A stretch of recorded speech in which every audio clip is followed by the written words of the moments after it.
I will do them probably because I like true crime. My favorite ones are the Reddit ones right now, where there's always a random plot twist, which is pretty cool. Anyways, today's story is kind of long, the read, so let's get right into it. It is about Lucy LETBY. How did a nurse commit such unthinkable murders? Alright. It was, as one doctor put it, the safest place in the world. A place where babies smaller than an adult's hand take their first fragile breaths. Where every pounding heartbeat is a cause to celebrate, and where almost always those born on the edge of life eventually go home with their parents. To imagine a killer stalking the quiet, hopeful corridors of a hospital neonatal unit is to push back the frontiers of what many think of as evil. That a young smiling woman in blue NHS scrubs could carry out these crimes is somehow even worse. The name Lucy LETBY will now be seared into the national conscience in the same way as Myra Hindley, Rose West, and Beverly Elliott. The 33-year-old nurse has been convicted of murdering 7 newborns and attempting to kill another 6, making her the worst baby killer in modern British history. She was cleared of 2 counts of attempted murder, and the jury was unable to reach verdicts of 6 further attempted murder counts relating to 5 babies. What turned this young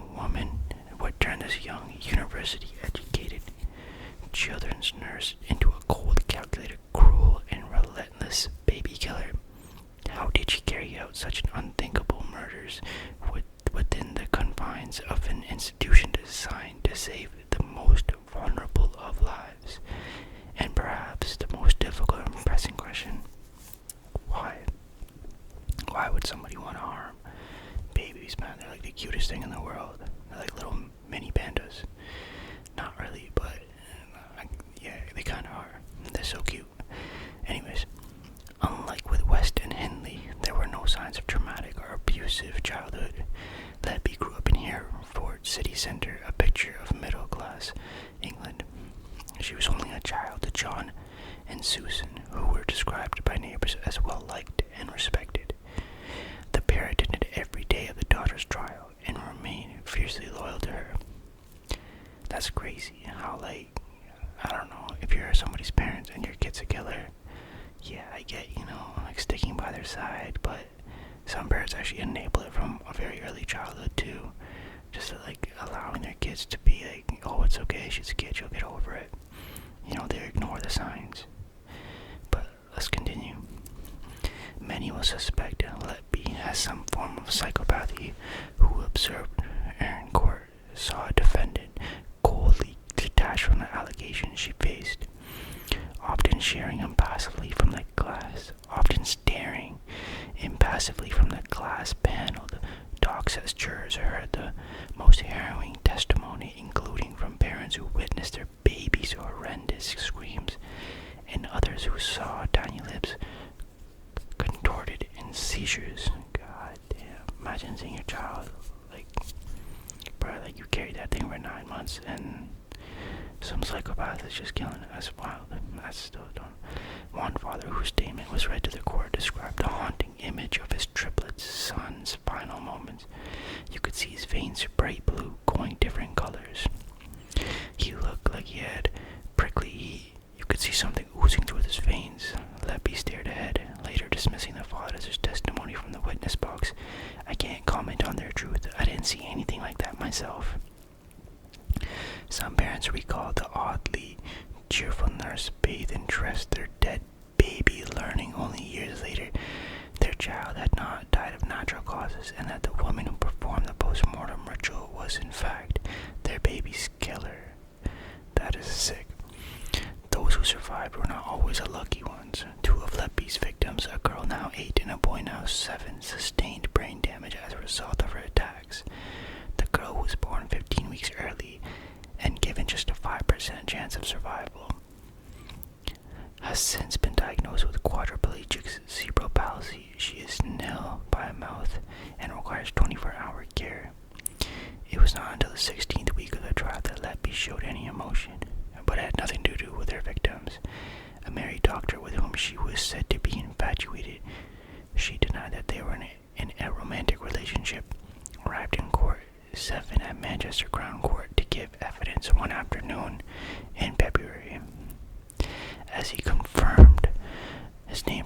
screen that shields witnesses from the view of the defendant, LETBY started crying and left her seat to try to open the door to the court cells.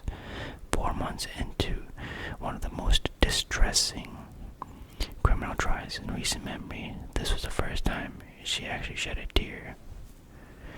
Before 2015, the Countess of Chester's neonatal unit was like any other in England, a team of about 30 nurses, 7 pediatric consultants provided 24-hour care for hundreds of premature babies each year. Some were born as many as 12 weeks early and weighing as little as 450 grams, 1 pound.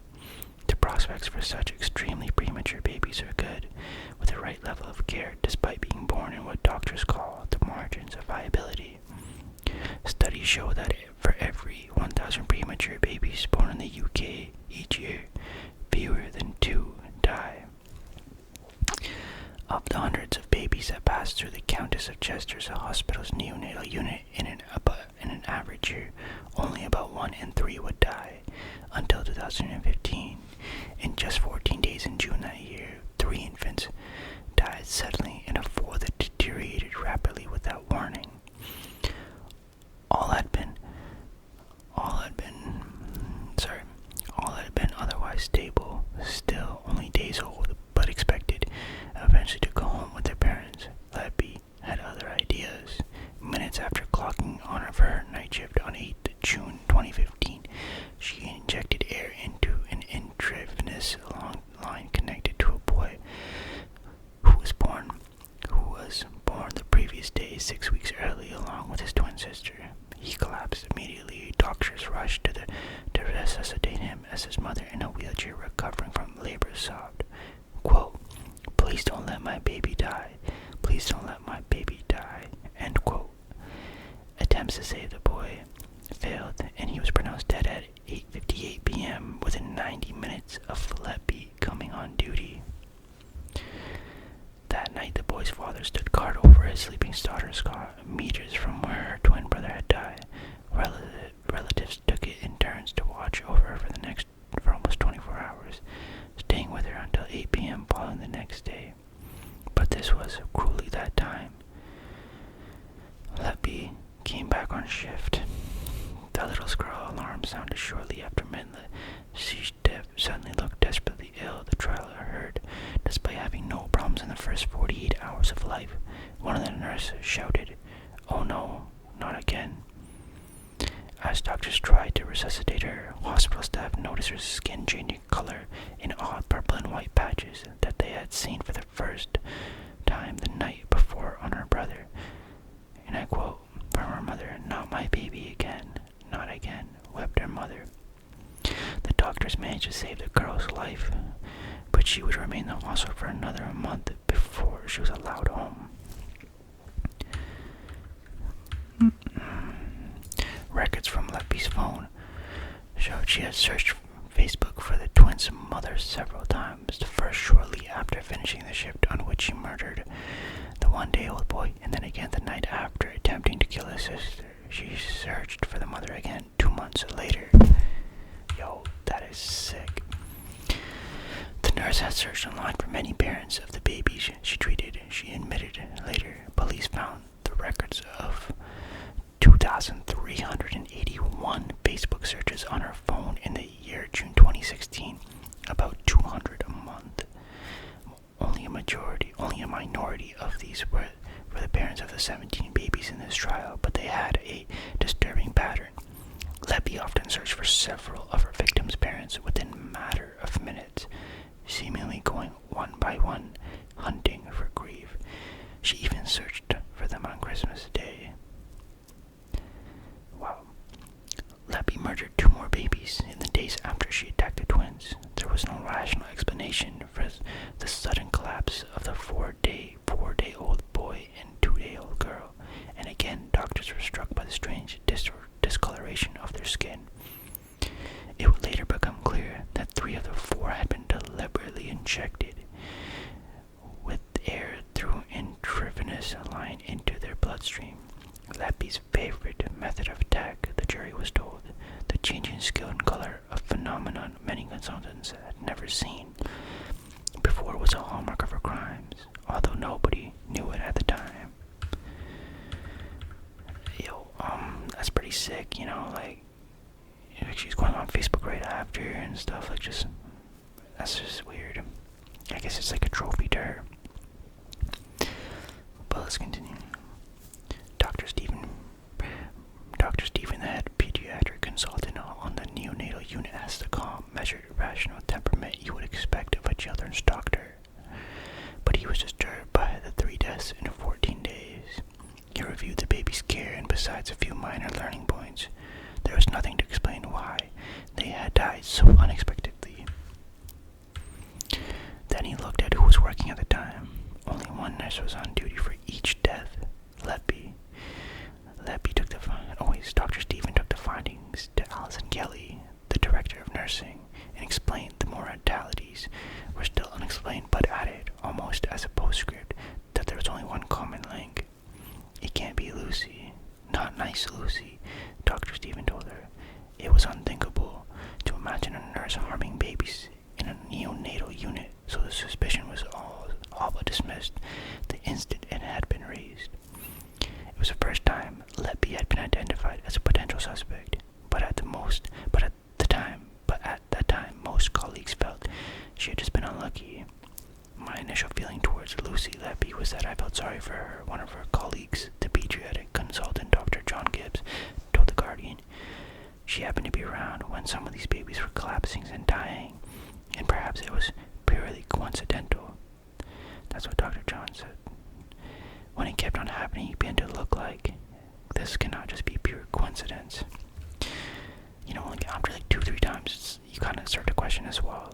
Just generally, why are they all dying when she's around? It's kind of spooky. Over the following year, the young nurse poisoned 2 newborns with insulin, pumped others full of air, overfed a baby with milk, and caused trauma to one baby's throat by tampering with his feeding tube. This is actually sick. She's disturbed. Almost all the newborns were attacked at night, often moments after the parents had left. A number were targeted when their nurse had bravely popped out of the room.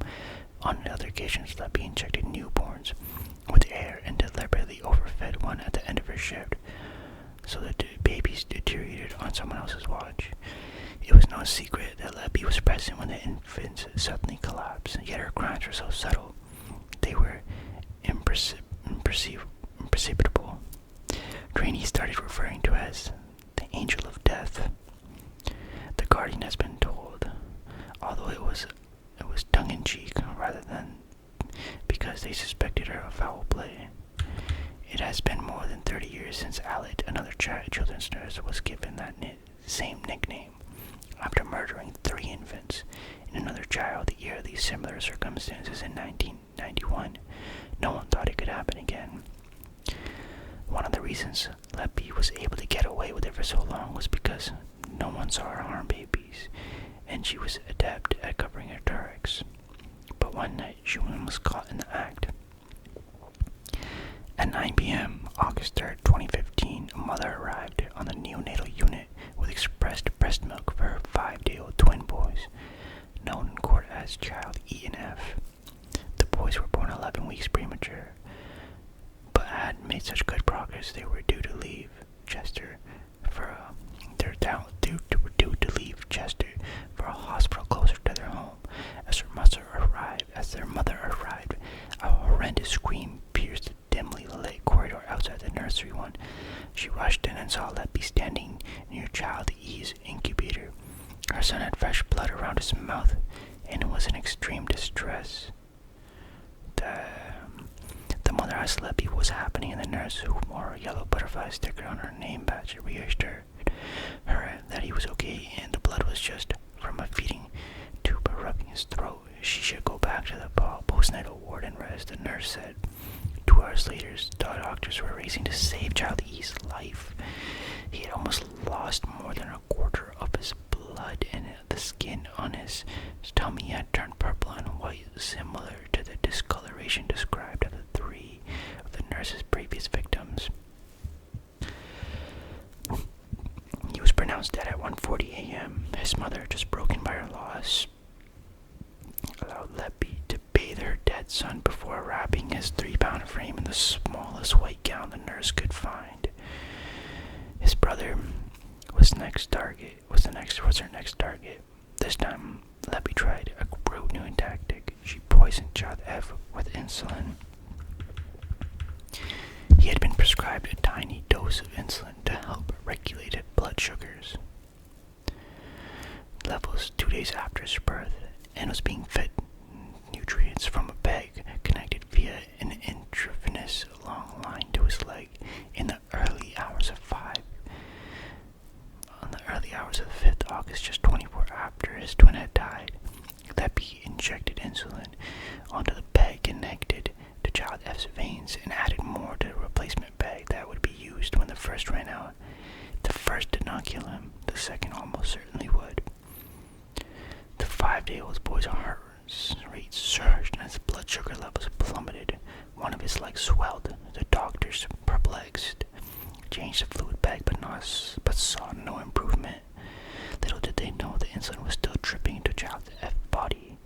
Only when doctors decided to withdraw the second fluid bag, he began to recover.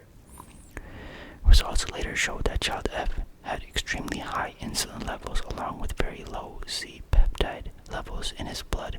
It was conclusive proof that someone had given him a large unprescribed dose of insulin and that a poisoner was at work.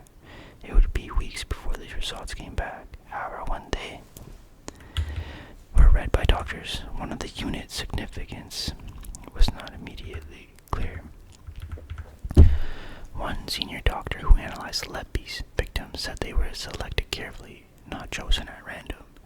Almost all had other vulnerabilities, such as extreme prematurity or inherited conditions that gave her plausible deniability when they died. Yeah, that's pretty smart on her perspective. Deaths on the unit, although rare, were described as doctors as expected and explainable. Babies' very presence on the neonatal unit meant they were incredibly fragile, and LETBY's victims were often the most vulnerable of these. The majority required the round-the-clock intensive care treatment rather than just needing feeding and monitoring. She tried to kill one boy less than 12 hours after he was born by ramming a nasogastric tube down his throat. Oh man, I can't even think about that.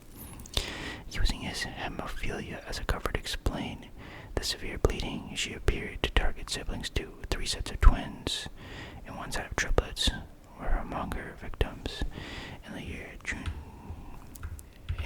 to June 2016. The timeline of her attacks showed bursts of brutality in June 2015, 3 murders and 1 attempted murder, and again exactly a year later.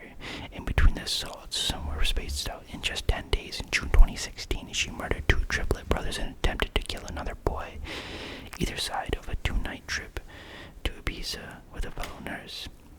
By this time, the prosecution said she was out of control and enjoying playing God with her defenseless victims. LETBY, her identical triplets, had been born on the day she returned from Ibiza. She was due to return to work the following morning.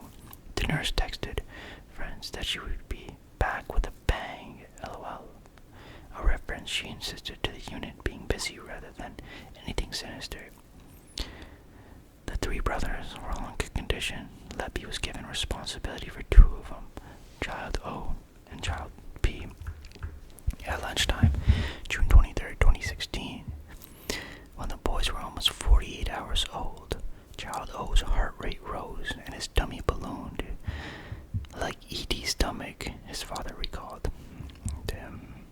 The parents were called from the labor ward as Child O suffered 2 further serious collapses. There was a state of panic on the unit as doctors tried to save the newborn. Their mother, recovering from labor, sat outside the intensive care room in a wheelchair, unable to bring herself to go closer. Child O was pronounced dead at about 6 p.m. Doctors told the grief-stricken parents that they didn't know why he had died, but they had reassured that his brothers were fine. Little did they know that LETBY, just 13 minutes after murdering Child O, had set about killing one of his brothers. The nurse pumped air into Child B's stomach as she fed him milk shortly before the end of her shift. The little boy recovered overnight. when LETBY was at home, and then within 90 minutes of her starting work the next day, he collapsed again. The parents recalled vividly the horror of the following hours. The unit was pandemonium, the father said, as doctors tried frantically to save the second triplet in a grim echo of events 24 hours earlier. He's not leaving here alive, is he? LETBY said to a doctor as the little boy struggled to breathe. She'd made a similar remark after attacking child C a year earlier. The transport ambulance arrived to transfer child B to a specialist hospital, but it was too late to prevent his next and final collapse. He was pronounced dead at 4 p.m. The boy's parents begged the ambulance team to take their surviving triplet to Arrow Park Hospital, where child B had been due to go. They agreed. LETBY was in a flood of tears as she brought the two dead triplets into a private family room in a cooling Moses basket before their bodies were taken to the mortuary. She was in pieces, almost as upset as we were, their mother told the police. They were the final murders for the nurse, who was by then completely out of control, the prosecution told jurors. She searched Facebook for the boys' parents. On the first anniversary of their death, when asked about the searches, she claimed the harrowing experience had stayed on her mind. Addie, you don't forget something like that.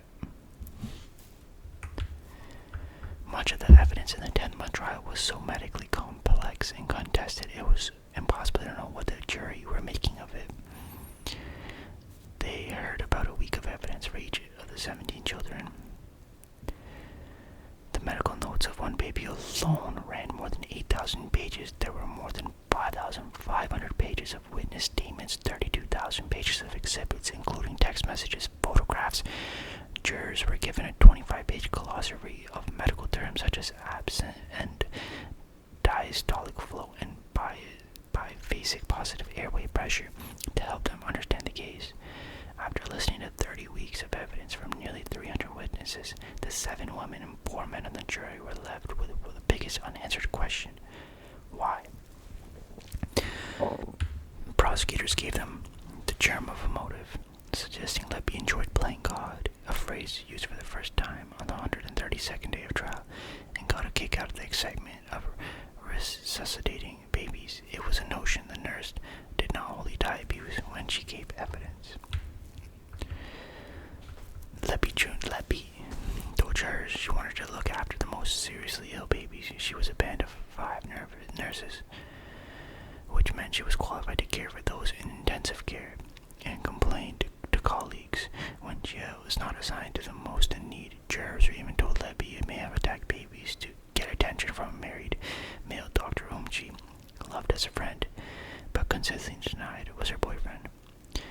The parallels with Atlet's crimes in 1991 are striking. Her trial in a public inquiry concluded that Atlet, who like LETBY was a nurse in her 20s at the time of her offenses, had Munchausen syndrome by proxy, suggesting she harmed her victims in order to win sympathy of others. Like Atlet, LETBY seemed to enjoy the attention she received when the babies in her care collapsed. After the third baby's death, in 2 weeks in 2015, LETBY received a text from her mentor. I can't believe you were on again. You're having such a tough time. It was a part of the job, LETBY replied, saying she would keep plowing on. She added chillingly, I think there's an element of fate involved. There is a reason for everything. Nicholas Johnson, KC, prosecuting, suggested LETBY was often simply bored when she attacked her victim. She would scroll Facebook endlessly and send WhatsApp message to her 2 best friends, both of whom worked on the unit. They would spend hours sniping about colleagues, chatting about patients, and arranging salsa, Zumba, or hula hoop fitness classes. I don't know, that's kind of normal, like talking to your work best friend and stuff, but what she actually was doing was not normal, like the other parts, obviously. One Saturday shift, she attempted to murder her twin boy by injecting him with air shortly after arranging a bet on the Grand National. Yoshi's psycho. 2 hours after the boy underwent a life-threatening collapse, LETBY messaged a friend. Work has been shite, but it's spelled S-H-I-T-E. British are weird. I've just won 135 euros on the Grand National, along with the horse emoji. Damn. The truth was, the police could not say how this confident and competent nurse became one of the most malevolent murderers of modern times. One detective said the lack of clues in LETBY's background made her a completely unprecedented serial killer. 4 months, senior doctors on the unit had raised mounting concerns about LETBY's link to the growing number of unexplained deaths. But it wasn't until early July 2016 that her appalling crimes were finally ended. She was removed from Chester neonatal unit after the sudden death of 2 otherwise healthy boys from a set of triplets. It was a tipping point that prompted consultants to demand that she be removed. It was devastating, she told jurors. I don't think you can be accused of anything worse than that. The nurse was moved initially to a clerk role in all places, the hospital's risk and patient safety office. It would almost be a year before the Countess of Chester Hospital NHS Foundation Trust contacted the police in May 2017. It was another 14 months before LETBY was arrested at 6 a.m., 4th of July 2018. She had returned home to Chester the previous night from a holiday with her parents in Turquoise. Her father had stayed the night and watched as his daughter was let out of her 3-bedroom house where she lived alone with her cats, Tigger and Smudge, in her nightie and blue Lee copper tracksuit. When questioned by police, LETBY blamed the deaths of her victims on a combination of poor staffing, the incompetence of others, and the fact that some babies had other medical issues. It was the defense that largely crumbled under cross-examination, yet LETBY continued to protest her innocence. If there was a time during the trial when LETBY's fate looked sealed, it came on her 5th day in the witness box. Under forensic cross-examination by the prosecutor, she accepted for the first time that someone had deliberately poisoned 2 babies with insulin. There was no other medical explanation for their blood results. She admitted, though, she maintained that she was not responsible. Only 2 members of the staff were working both shifts when the insulin poisonings occurred 8 months apart, the prosecutor told her. One was LETBY, and the other was a colleague whom against there was no evidence to suggest she was a guilty party, the trial heard. The fellow nurse was quickly ruled out as a suspect when police analyzed who had been present during a series of suspicious incidents. Of the 24 incidents at the center of trial, LETBY was present for all of them. The next was Dr. John Gibbs, a consultant pediatrician who was often called to deal with emergency, the court heard. He was present at 10 incidents.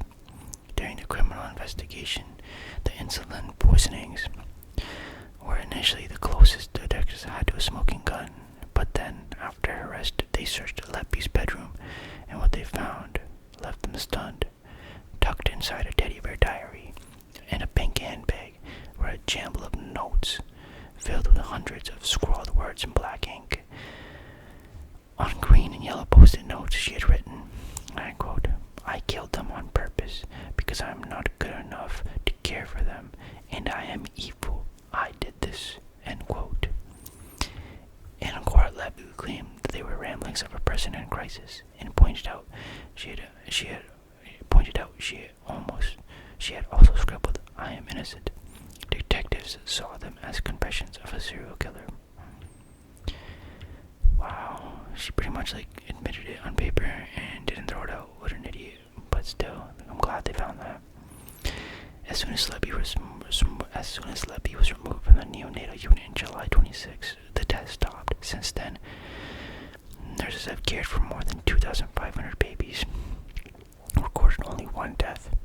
The unit was downgraded after LETBY's attack, so it now only cares for infants born up to 5 weeks premature. Still, the contrast is striking. Between 2015 and 16, it recorded 15 fatalities, 2 years more than the doublet's annual average. Today's visitors to the neonatal unit are welcomed by photos of smiling staff pinned to a board in the entrance. It is based in a new building thanks to a fundraising campaign started years ago by workers. LETBY herself was team, telling a local newspaper in 2013 that a bigger reward would provide greater degree of privacy and space for her parents and siblings. The building is nothing like the old 1960s unit, which had aging wooden doors and faded cream walls. It has a playroom with coloring books, building blocks, and scooters. There's a small garden and living room washed over the Paddington Bear cartoon. Families can now sleep on beds next to the tiny incubators where their babies grow steadily second by second, minute by minute, hour by hour. Once more, it feels like the safest place in the world. Damn. That is actually kind of crazy. In that article, it doesn't really say if she was convicted or anything like that right now. But nonetheless, what she did was actually crazy, and the fact that she was able to get away with it and like nobody got suspicious, it's just mind-boggling, to be honest. Because it's like, yo, this girl's there at every single death. Oh, let's just call her Angel of Death, you know, like, yo, man, I don't know what to say. Like, that's super spooky. Yeah, I guess if I ever have kids, I definitely want to leave their side on that one. But yeah, man, it's spooky. Thank you for watching. Yeah, please leave a like, comment, subscribe, and I'll see you guys in the next video. Thank you.